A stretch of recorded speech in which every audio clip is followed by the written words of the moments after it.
Olá, pessoal. Bom, hoje eu tô aqui para conversar com você sobre um livro lançado no começo do ano passado, no exterior, publicado aqui no Brasil em dezembro, e foi um livro que causou uma certa polêmica quando da sua publicação.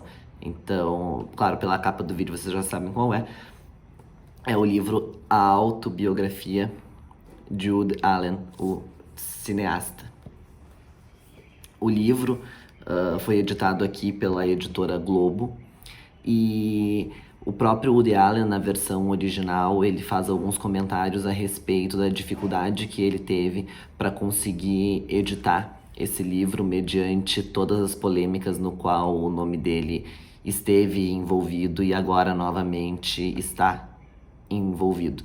Eu não vou dar grandes spoilers quanto a isso, porque, sem sombra de dúvida, um dos motivos pela alta vendagem do livro é justamente todos quererem saber o que se passou no relacionamento dele com a Mia Farrow e nos problemas pessoais que acabaram existindo ali entre eles e que, por meios diversos, chegou até a mídia e acabou que todo mundo naquela época a opinião pública passou a acompanhar isso com bastante atenção. Inclusive agora está sendo produzido, salvo engano, pela HBO, um documentário também sobre esse fato.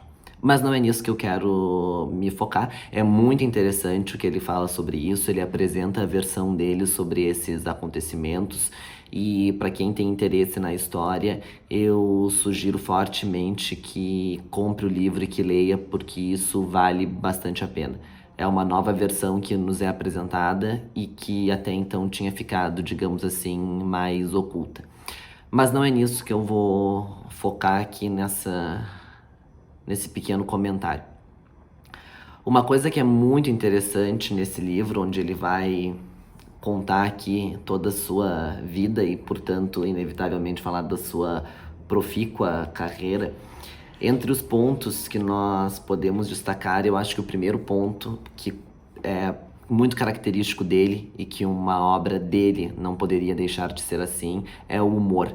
O livro é extremamente engraçado, de uma ironia muito fina, de um humor que às vezes chega a ser assim quase ácido, mas é muito divertido e muito inspirador ver como um senhor de mais de 80 anos olha para si, olha para sua própria vida agora que ele já está no final da vida e consegue tirar sarro de tudo que ele viveu, das dificuldades que ele viveu e dele próprio enquanto pessoa. Ele diz em vários momentos que ele não se leva muito a sério como artista, que ele, apesar de ter cabelos brancos e óculos, ele não se enxerga como um intelectual, que isso foi uma imagem muito mais montada pela mídia ao redor da figura dele do que uma forma na qual ele realmente se identifica.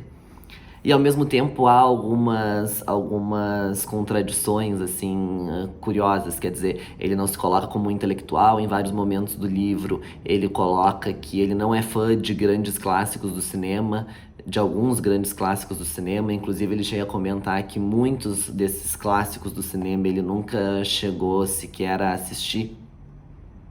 E ao mesmo tempo ele começa, apesar de colocar sempre se colocar sempre dessa forma, digamos, anti-intelectual, ele começa o livro dizendo: como Holden não gostaria de entrar nessa bobajada de David Copperfield. Quer dizer, apesar de se colocar como um anti-intelectual, na primeira frase do livro dele, da sua autobiografia, nós temos duas referências. Uma referência ao romance O Apanhador no Campo de Centeio, do Salinger, e uma referência ao Dickens, né, e o romance David Copperfield. Então, aí nós já temos essa contradição que vai permear um pouco dessa história muito bacana que ele vai contar. O livro se foca bastante na sua... Ele procura retomar bastante da sua infância e juventude, então nós vamos ter bastante contato como era a infância dele, como era a relação dele com os pais, o que esses pais proporcionaram a ele, como é que ele via o mundo naquela infância, naquela juventude, os primeiros relacionamentos, até o início da carreira, os primeiros filmes. Nesse Nesse sentido, ele foca muito mais nesses primeiros filmes, nós temos muito mais informações de como eles foram feitos, por que eles foram feitos, quem foram as pessoas que o ajudou. Nós vamos ter ali o primeiro contato dele com a Diane Keaton, com quem ele veio a ter um relacionamento, com quem também ele executou ali, realizou muitos dos seus melhores filmes, né? Manhattan, Annie Hall, os seus grandes filmes ali na década de 70 nasceram dessa parceria entre ele e a Diane Keaton, que ele diz também, até o final do livro, ele sempre repete, dizendo que ela é uma grande amiga dele até hoje, é uma pessoa em quem ele confia na opinião e com quem ele está sempre em contato.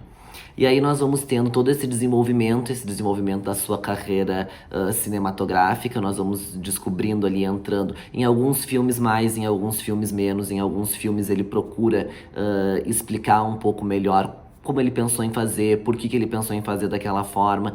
Em outros filmes ele já não entra tanto no método de fabricação, alguns filmes ele passa de forma muito rápida e percebe-se que isso vai acontecendo conforme o tempo vai passando. Quer dizer, nos últimos filmes da carreira dele, dos filmes talvez dos anos 2000 para cá, a gente tem um poder de síntese muito maior por parte do Woody Allen. Ele comenta pouco, quando vários filmes ele não comenta, e quando ele comenta ele coloca ali alguma frase muito curta, sintetizando o porquê dele fazer aquele filme. Um ou outro ele explora um pouco mais. No entanto, na metade do livro nós temos sim considerações muito interessantes que ele faz a respeito do que ele produziu e a respeito do que talvez tenha sido os grandes filmes da carreira dele. Ele faz reflexões muito interessantes, por exemplo, sobre Hannah e suas irmãs, sobre maridos e esposas.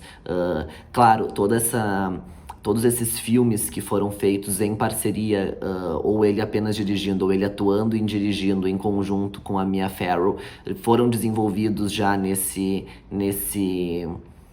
rebuliço dos dois, nesse relacionamento que já não estava mais dando certo, e isso em certa medida também refletia no trabalho que eles desenvolviam juntos. Então a história desses filmes acaba sendo muito atrelada à história pessoal deles dois. Mas é muito, muito, muito divertido. É extremamente engraçado e é um testemunho honesto. Eu li o livro e me ficou essa impressão. É um testemunho muito honesto de alguém que se propôs a desenvolver, a se realizar dentro de uma arte, se propôs a fazer aquilo que ele acreditava ser o correto e que apresenta a sua visão sobre acontecimentos eventualmente polêmicos que permearam a sua biografia, mas não numa espécie de pedido de clemência ou de absolvição por parte do público, mas alguém que coloca como um ser humano que enxerga aqueles fatos que aconteceram na sua vida hoje, tentando compreendê-los sem uma espécie de julgamento ou de autocomiseração. As próprias palavras que ele tem com relação a Mia Farrow, ainda que em alguns momentos possam ser um pouco cruéis, é um relato bem objetivo, e eu diria, se é que é possível afirmar uma coisa dessas lendo o livro, mas me parece realmente que ele não tinha que ele não guarda hoje em dia nenhuma mágoa ou nenhum rancor dela. Parece que ele consegue enxergar aquela situação de uma forma ampla e abrangente e conseguiu tirar dali, digamos, sair, se não incólume, pelo menos sem muitos ressentimentos.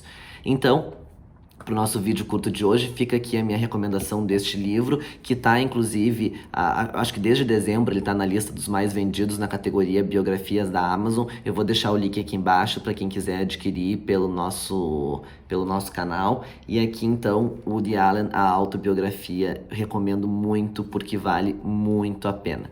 Muito obrigado então e até o próximo vídeo. Tchau, tchau.